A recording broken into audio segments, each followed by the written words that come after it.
Tämä metsä on nyt hyvä, että tuollainen jääni suojaa tuo, kun on puuston väliin. Lakialtahan on melkein lähti pois. Joo niin, on lakialta lähti pois.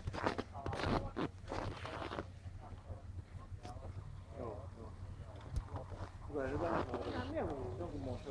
En mä mene hiihtää sitten mä tulen. Joo, laki on ollut vielä.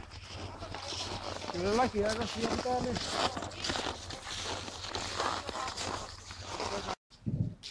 Tervetuloa Pappilankankaalle. Jokainen sisääntulija on vieras tänä vuonna. Hiihtomeja täyttää 50 vuotta ja täällä pidämme majaa auki lauantaisin ja sunnuntaisin. Eli tervetuloa lämpimälle mehulle joka ikinen teuvalainen. Tapahtumia meillä on tässä tammi-helmikuussa.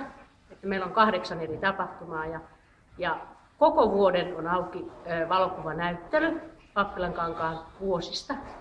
Eli sieltä voi löytyä, bongata tuttuja ja katsella kuvia, kun on ollut pieni ja kasvanut ja hiihtänyt Pappilankankaalla nappula- ja nuorisohiihdossa. Kaiken ikäisille Pappilankangas on avoin paikka tulla, nauttia luonnosta, hiihtää, lenkkeillä, juosta, vaikka samoilla metsässä. Tervetuloa. Ottiko Pertti mehua? Oli. Joo. Hyvää lämmintä sopivaa. No niin.